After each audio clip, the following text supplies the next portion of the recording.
Hello दोस्तों, कैसे हैं आप लोग। दोस्तों, आज वाले लेक्चर के अंदर हम लोग अपना शेयर कैपिटल टॉपिक कंटिन्यू करेंगे। उसके बेसिक्स की हमने बात की थी पिछले लेक्चर के अंदर। नीचे डिस्क्रिप्शन बॉक्स में आपको उसका लिंक मिल जाएगा। अगर आपने वो वीडियो अभी तक नहीं देखी है तो आप उसे जाके पहले देख सकते हैं। आज वाले लेक्चर के अंदर हम प्रैक्टिकल टॉपिक को स्टार्ट करने के ऊपर कुछ काम करेंगे। तो आइए विदाउट वेस्टिंग एनी टाइम इसको शुरू करते हैं। टॉपिक का नाम है accounting for share capital. Accounting for share capital. और आज हम इस चैप्टर के अंदर बेसिक्स के बाद अपने जो प्रैक्टिकल एस्पेक्ट हैं उसको कवर करने जा रहे हैं। सो टॉपिक का नाम है इशू ऑफ शेयर्स। कंपनी अब शेयर्स को इशू करेगी और शेयर को इशू करने के दो मुख्य मेथड्स हैं। या तो हम शेयर को इशू कर सकते हैं फॉर कैश, या फिर हम शेयर्स को इशू कर सकते हैं for consideration other than cash. Company shares को इशू करती है या तो पैसा उठाने के लिए या फिर किसी और अन्य कारण की वजह से, जिसको हम अपने आने वाले लेक्चर्स के अंदर डिस्कस करेंगे। तो अभी हम इसकी कुछ बात नहीं कर रहे, लेटर ऑन इसकी बात हम बाद में करेंगे। आज जो हम लोग अपनी मुख्य बात करने जा रहे हैं वो इस टॉपिक पे कर रहे हैं कि अगर कंपनी शेयर्स को इशू करती है फॉर कैश तो कैसे डील करा जाता है टॉपिक को, राइट। तो आइए समझते हैं। आज हम समझ रहे हैं issue of shares for cash. तो कंपनी शेयर्स को इशू करती है कैश के लिए, तो डीलिंग कैसे होगी। अब अगर कंपनी शेयर्स को कैश पे इशू कर रही है तो उस पर भी कंपनी के पास दो ऑप्शन है। Option number 1, option number 2। Option number 1 है कि कंपनी पैसे को इंस्टॉलमेंट्स में मंगाए। जैसे मान लीजिए कंपनी ने 10 रुपए का शेयर बेचा और कंपनी कहती है कि पहले 2 रुपए दे दो, फिर 5 रुपए दे दो, फिर 3 रुपए दे देना। मतलब कंपनी ने 10 रुपए के शेयर का पैसा एक साथ नहीं लिया, कंपनी ने 10 रुपए शेयर का पैसा टुकड़ों में लिया। उसे हम कहते हैं इंस्टॉलमेंट सिस्टम। और अगर कंपनी 10 रुपयों को एक साथ ही मंगा ले तो उसे हम कहते हैं लमसम सिस्टम, राइट। तो दो तरीके से कंपनी पैसे को मंगा सकती है। मान लीजिए 10 रुपए का शेयर आपने बेचा, अगर पहले 2 मंगाए, फिर 5 मंगाए, फिर 3 मंगाए, मतलब टुकड़ों में मंगा रहे हैं तो इंस्टॉलमेंट है। और 10 के 10 अगर पूरे एक साथ मंगा लिए तो लमसम। ओके। अगली चीज, इसमें भी पहले हम आपको ऑप्शन नंबर 1 जो है वो डिस्कस करवाएंगे। तो ऑप्शन नंबर 1 अपने पास बनता है issue of shares for cash. आप पढ़ रहे हैं और उसमें भी हम आपको अब बताएंगे कि इंस्टॉलमेंट में अगर काम चले तो कैसे चलेगा। देखिए, शेयर्स की डीलिंग को समझने के लिए आप अपने मन में यह सोच के चलिए कि अगर आप किसी प्रॉपर्टी में आज रेंट पे रहने जा रहे हैं तो वहां पर भी डीलिंग जो होती है वही डीलिंग शेयर्स की होती है। ओके। फॉर एग्जांपल, एक ठंडे दिमाग से बात का मेरे को जवाब देंगे। आज मंथ चल रहा है, लेट्स से अगस्त। ओके। एक प्रॉपर्टी है, इस प्रॉपर्टी को मैंने 10,000 पर मंथ रेंट पे लेट आउट करना है।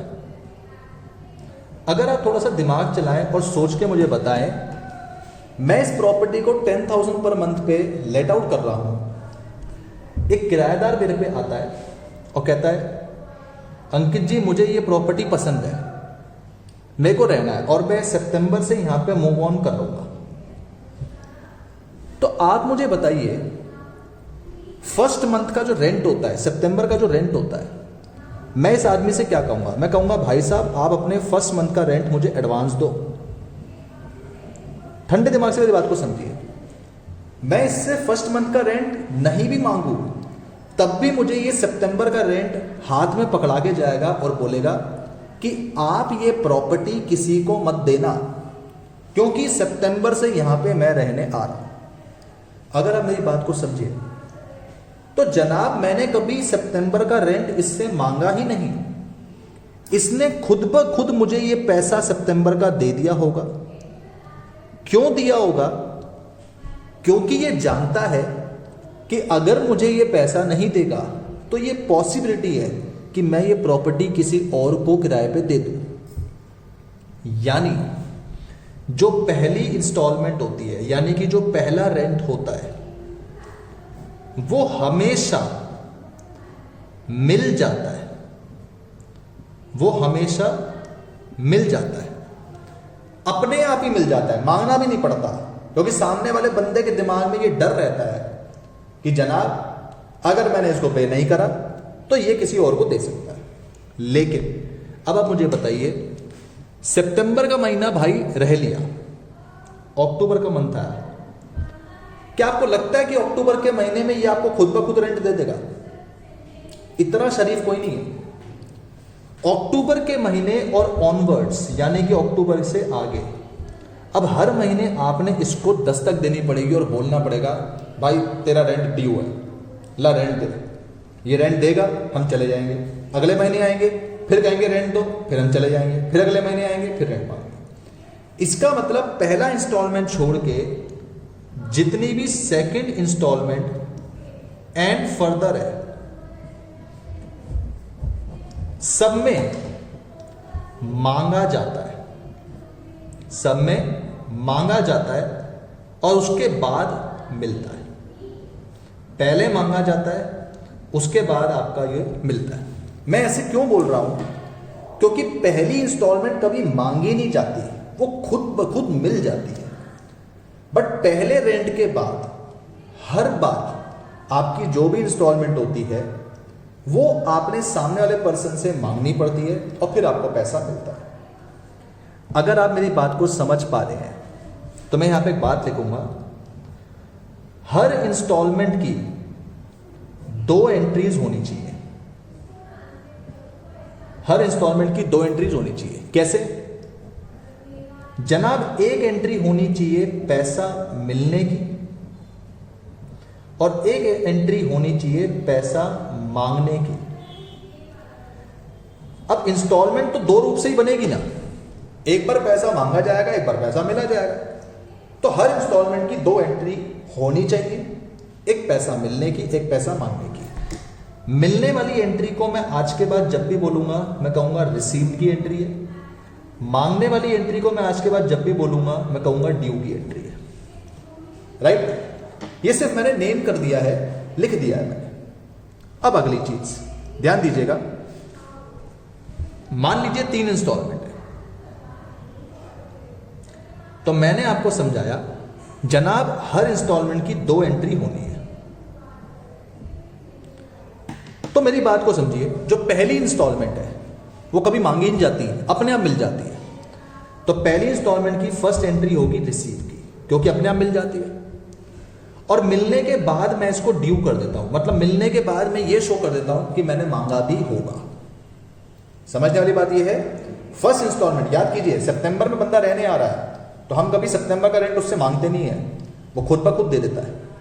कहता है अंकित जी ये रखिए, अब ये प्रॉपर्टी किसी को मत देना। राइट? तो पहली इंस्टॉलमेंट रिसीव होती है, फिर ड्यू होती है। लेकिन पहली इंस्टॉलमेंट के बाद जितनी भी इंस्टॉलमेंट्स हैं, ये सारी इंस्टॉलमेंट्स आपको खुद ब खुद नहीं मिलेंगी, आपने पहले मांगनी होंगी, यानी पहले ड्यू करनी होंगी और फिर आपको ये रिसीव होंगी। तो ये बात आपने समझनी बहुत ज्यादा जरूरी है कि शेयर्स के कंटेक्स्ट में जब हम इंस्टॉलमेंट सिस्टम पे काम कर रहे होते हैं तो पहली इंस्टॉलमेंट हमेशा पहले रिसीव होती है, फिर ड्यू होती है, और बाद की जो इंस्टॉलमेंट है सेकंड, थर्ड, फोर्थ, फिफ्थ जितनी भी हैं पहले मांगी जाती है, फिर आपको मिलती है। राइट? शेयर्स के केस में इंस्टॉलमेंट्स जो ये हमारे पास हैं, इनके पर्टिकुलर कुछ नाम होते हैं। पहली इंस्टॉलमेंट का नाम होता है एप्लीकेशन, दूसरी इंस्टॉलमेंट का नाम होता है अलॉटमेंट और तीसरी इंस्टॉलमेंट का नाम होता है कॉल्स। ये पर्टिकुलर नाम है। ऐसे नाम क्यों रखे गए हैं? पहली इंस्टॉलमेंट एप्लीकेशन इसलिए है क्योंकि यहां पे पर्सन पैसा देकर शेयर्स के लिए अप्लाई करता है। दूसरी इंस्टॉलमेंट का नाम अलॉटमेंट क्यों है? क्योंकि दूसरी इंस्टॉलमेंट का पैसा मिलने पे शेयर्स अलॉट कर दिए जाते हैं। और तीसरी इंस्टॉलमेंट का नाम कॉल्स क्यों है? क्योंकि ये कॉल करके पैसा बचावा मंगाया जाता है। तो इस पर्टिकुलर सेंस में ये नाम रखे गए हैं। अगर आपने कभी डीडीए के फ्लैट भरे हो तो सोचिए, न्यूज़पेपर में ऐड आती है, उसमें बोला जाता है कि आप डीडीए के जो फ्लैट्स हैं वो भर सकते हैं बाय पेइंग 10,000 रुपीज। तो आप अपनी लॉजिक को समझिए, आपने जो 10,000 रुपए उनको दिए वो उन्होंने कभी आपसे मांगे नहीं थे, वो तो आपको जानते भी नहीं है। क्या वो आपके घर पे आके आपसे कह के गए कि लाओ भाई हमें 10,000 रुपए दो, हम आपको घर देंगे? कभी नहीं। उन्होंने तो सिर्फ मार्केट में ऐड डाल दी कि भाई साहब जो बंदा डीडीए फ्लैट को अप्लाई करना चाहता है 10,000 रुपए दे दो, है कि नहीं? तो लॉजिक ये बना, पहली इंस्टॉलमेंट आपने उनको पे करी, उनको मिली, और वो इंस्टॉलमेंट आपने क्यों पे करी? क्योंकि आप डीडीए फ्लैट के लिए अप्लाई कर रहे हो ना। मान लीजिए फ्लैट है आपका 10 लाख का, राइट? आपने 10,000 रुपीज देके वो अप्लाई कर दिया, अब बचे कितने? 990। मैं कहता हूं अगर आपका फ्लैट निकल जाता है तो डीडीए अथॉरिटी आपको कॉल करेगी और बोलेगी जनाब आपका फ्लैट निकल गया, बधाई हो, 9,90,000 रुपए अब आपने देने हैं, आप हमें 5 लाख रुपए दे दीजिए, हम आपको फ्लैट की चाबी दे देंगे। इसका मतलब जो अगली इंस्टॉलमेंट है वो हम बंदे से खुद मांगते हैं। हम उससे कहेंगे कि भाई कुछ इतना पैसा और दे दो और फ्लैट की चाबी ले जाओ। मतलब हमने उनसे कुछ पैसा मांगा और उनको उनकी प्रॉपर्टी अलॉट कर दी। ऐसे ही शेयर्स में होता है, हम आपसे कुछ पैसा और लेंगे और आपको प्रॉपर्टी अलॉट कर देंगे। अब मान लीजिए आपने 10,000 पहले दिए थे, 5 लाख बाद में दिए, टोटल कितने बच गए? 490। 490 को हम बाद में कॉल करके आपसे मांग लेंगे, हम कहेंगे सर आपका इतना पैसा बचा हुआ है, अब आप आके ये दे जाओ। इसी तरह से अगर मान लीजिए मैं मार्केट में कोई 10 रुपए का शेयर बेच रहा हूं, तो मैं टीवी में ऐड दे दूंगा, न्यूज़पेपर में ऐड दे दूंगा कि आप 2 रुपए दे के अप्लाई कर सकते हैं, बाद के 5 रुपए देंगे तो अलॉट कर देंगे, और 3 रुपए जब हम मांगेंगे तब देंगे। तो जो बंदा शेयर खरीदना चाहता है मुझे 2 रुपए खुद ब खुद पे कर देगा, मतलब वो शेयर के लिए अप्लाई कर रहा है, यानी पहली इंस्टॉलमेंट मुझे अपने आप मिल जाएगी। अब जितने लोगों ने अप्लाई करा होगा उनको मैं कॉल करूंगा, बोलूंगा भाई साहब 5 रुपए दे जाओ, आपका शेयर हम आपको दे देंगे। तो हमने पहले मांगा, फिर हमें मिलेगा, और बाद के जो 3 रुपए हैं वो भी हम मांगेंगे, फिर हमें मिल जाएंगे, राइट? तो ये आपको पता होना चाहिए, इंस्टॉलमेंट जितनी भी है हर इंस्टॉलमेंट की 2 एंट्री होंगी। एक एंट्री पैसा मांगने की, एक एंट्री पैसा मिलने की। मिलने वाली को रिसीव कहा जाता है, मांगने वाली को ड्यू कहा जाता है, राइट? शेयर्स में इंस्टॉलमेंट हमारे पास नाम के बेसिस पे बनती हैं। मेनली 3 नाम मैंने आपको बताया, एप्लीकेशन, अलॉटमेंट और कॉल। आगे जो रिसीव करने की एंट्री होती है वो एंट्री क्या होती है? वो एंट्री होती है ये, bank account debited to share instalment, right? ये एंट्री हमारी पैसा रिसीव करने की है। हम नरेशन लिख सकते हैं बीइंग अमाउंट रिसीव, और ड्यू करने की जो एंट्री होती है वो एंट्री हमारी होती है share instalment account debited to share capital. ये एंट्री हमारी होती है पैसे को ड्यू करने की। इसकी एंट्री लिखते हैं बीइंग अमाउंट ड्यू, नरेशन लिखते हैं बीइंग अमाउंट ड्यू। तो हर इंस्टॉलमेंट की ये 2 एंट्री आपने पास करनी होगी, एक पैसा मिलने की और एक पैसा मांगने की, राइट? ना समझना यह है कि 3 इंस्टॉलमेंट है, एप्लीकेशन, अलॉटमेंट, कॉल्स। एप्लीकेशन पहली instalment, allotment second, calls third. Application में पैसा अपने आप मिलता है तो पहले रिसीव होगा फिर ड्यू। बाकी जितनी इंस्टॉलमेंट है उनमें पैसा पहले मांगा जाता है तो पहले ड्यू होगा फिर रिसीव होगा, राइट? आइए समझते हैं एग्जाम्पल के मदद से और देखते हैं कैसे क्वेश्चन को करना होता है। देखिए आपसे कहता है x limited issued 10,000 equity shares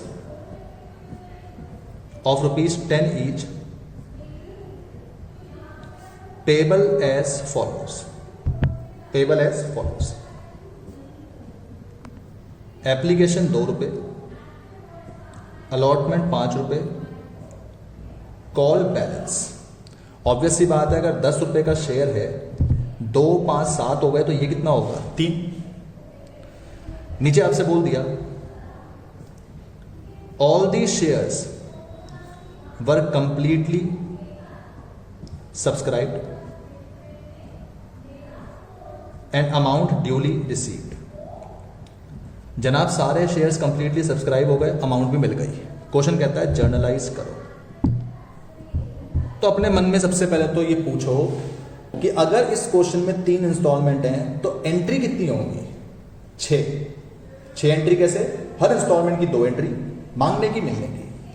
बस एप्लीकेशन में पैसा पहले मिल जाएगा फिर मांगा जाएगा, लेकिन अलॉटमेंट कॉल में पैसा जो है वो डायरेक्ट पहले मांगा जाएगा फिर मिलेगा। तो चलिए शुरू करते हैं। आपने जर्नल का फॉर्मेट बना के ये एंट्री करनी है, मैं डायरेक्ट करूँगा।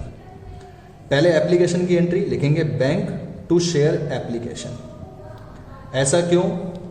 क्योंकि एप्लीकेशन में जो पहली एंट्री होती है वो रिसीव की होती है, फिर ड्यू। याद करो रिसीव की क्या एंट्री लिखवाई थी? Bank to share instalment. तो बैंक अकाउंट डेबिट करा, इंस्टॉलमेंट कौन सी है? एप्लीकेशन, तो लिख दिया टू शेयर एप्लीकेशन। ये एंट्री आपकी बन गई है।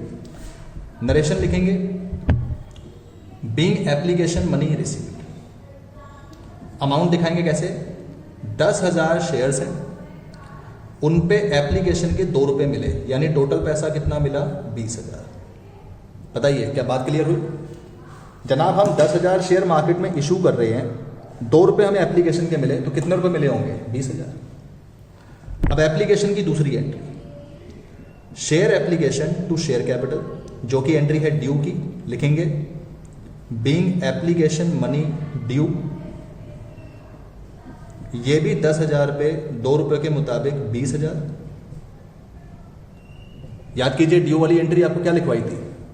Share instalment to share capital, यानी कि share application to share capital. ये एंट्री बन गई, ये आपकी सेकेंड एंट्री होगी। थर्ड एंट्री बनेगी अलॉटमेंट की, और मैंने आपको बताया है अलॉटमेंट कॉल वगैरह का पैसा पहले ड्यू होता है फिर रिसीव।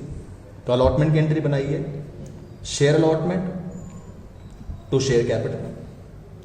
अब की बार 10,000 पे 5 रुपए हम मांग रहे हैं, हम कहेंगे लाओ भाई 50,000 रुपए दीजिए। लिखेंगे बीइंग अलॉटमेंट मनी ड्यू, है कि नहीं? फोर्थ एंट्री अलॉटमेंट का पैसा आएगा, लिखेंगे बैंक टू शेयर अलॉटमेंट। 10,000 पे 5 रुपए अपने पास आ गए, यानी कि 50,000 रुपए पूरे पूरे आ गए। लिखेंगे being allotment money received. Right. Fifth entry call का पैसा मांगेंगे, क्योंकि कॉल एक ही है यहां पे, ये देखिए यहां पे एक ही कॉल है। तो लिखेंगे share first and final call to share capital. First and final इसलिए लिखा जाता है कि पहली और आखिरी कॉल यही है। Narration being call money due, कितना? 10,000 पे 3 रुपए बचे थे, वो मांग लिए, यानी 30। और लास्ट एंट्री कॉल का पैसा मिलेगा bank to share first and final call. 10,000 पे 3 रुपए, यानी कि 30,000 रुपए पूरे पूरे मिल गए। Narration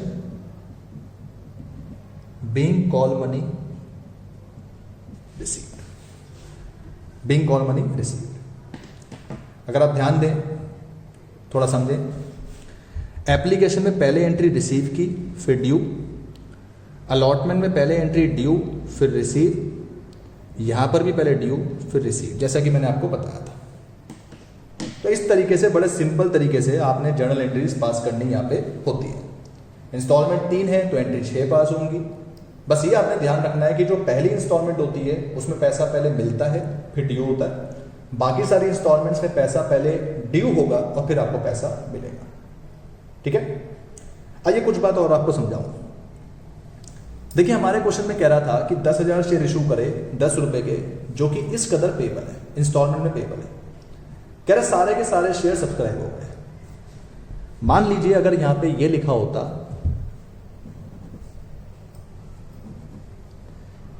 80% share subscribe,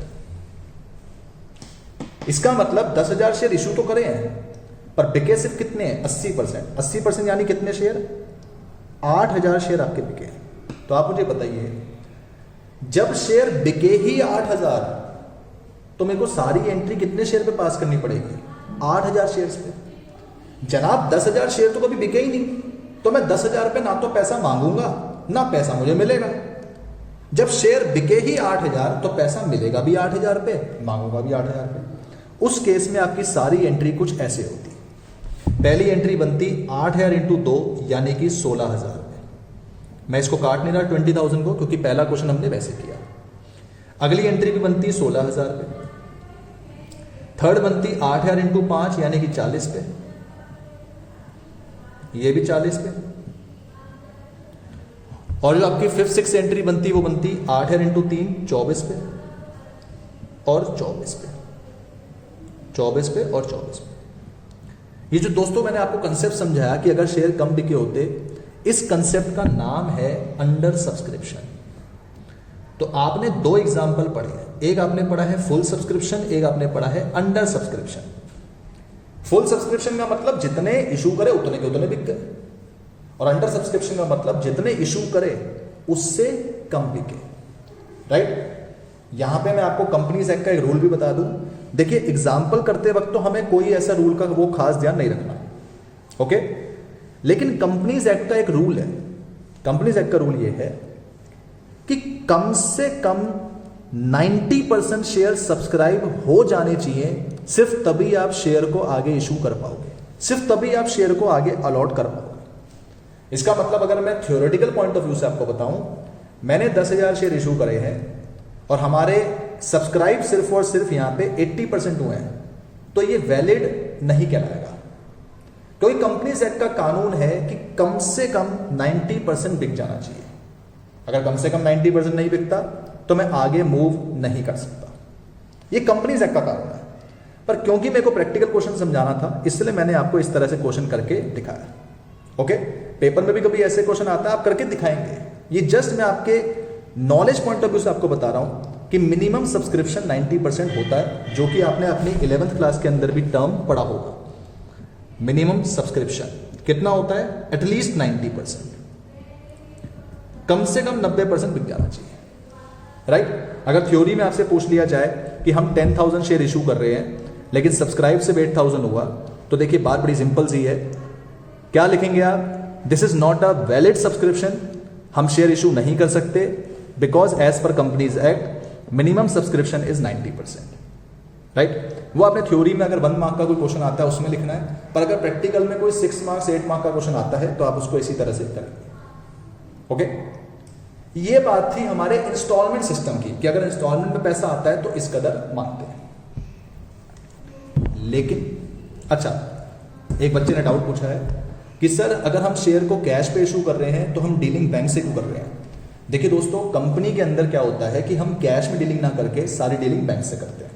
okay? तो जहां जहां वर्ड कैश आना चाहिए वहां वहां पे हम बैंक वर्ड यूज करते हुए चलते हैं।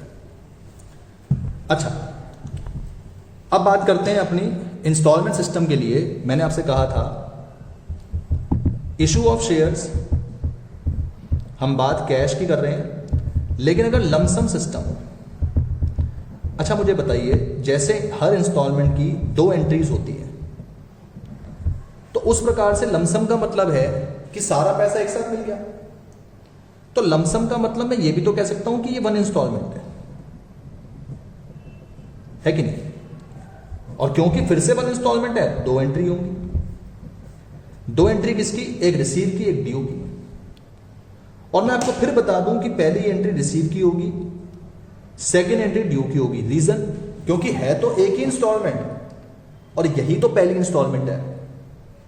देखिए दोस्तों, पिछले क्वेश्चन में 10 रुपए का शेयर इशू करा जो कि मिल रहा था 2, 5, 3 में। अब 10 रुपए का शेयर पूरा 10 रुपए एक साथ मिल जाएगा, तो है तो एक ही इंस्टॉलमेंट। और क्योंकि पहली इंस्टॉलमेंट है तो मैंने आपको समझाया पहली इंस्टॉलमेंट में पैसा पहले मिलता है फिर ड्यू होती है। राइट? तो रिसीव की एंट्री जो पहली इंस्टॉलमेंट की बनती है लमसम में, वो बनती है bank to share application and allotment. दोनों लिखना है आपने, share application and allotment. Reason कि अप्लाई भी हुआ, अलॉट भी हुआ। फिर share application and allotment to share capital. इस तरह से आप लिखेंगे अगर मान लीजिए पिछले वाला क्वेश्चन आता कि 10,000 शेयर्स इशू करे हैं at ₹10 each payable in lumpsum, अगर क्वेश्चन ऐसे आता और आपसे कहता कि आप जर्नलाइज करें, तो आप एंट्री कैसे करते? Bank to share application allotment 10,000 पे ₹10 यानी 1 लाख हमें पूरे पूरे मिल गए। फिर दोबारा 10,000 पे ₹10 1 लाख हमने ड्यू कर दिया। यहां लिखते बीइंग अमाउंट रिसीव्ड, यहां पे लिखते बीइंग अमाउंट ड्यू। सो ये कहानी है दोस्तों शेयर्स की अकाउंटिंग करने के लिए। पिछले लेक्चर में मैंने आपको बेसिक्स बताए थे, इस लेक्चर में मैंने आपको शेयर्स को अगर हम कैश पे इशू करते हैं तो मैंने आपको उसका फंडा बताया कि डीलिंग करनी कैसे है। अगर क्वेश्चन लमसम का है तो 2 एंट्री होंगी, अगर क्वेश्चन इंस्टॉलमेंट का है तो जितनी इंस्टॉलमेंट उसके डबल एंट्री होंगी, राइट। उम्मीद करता हूं कि आपको टॉपिक समझ में आया होगा। टॉपिक समझ में आता है तो वीडियो को लाइक करिए, चैनल को शेयर और सब्सक्राइब करिए। Thank you so much. जल्दी मिलेंगे अपने नेक्स्ट लेक्चर के अंदर। टिल देन अपना ख्याल रखिए। Thank you.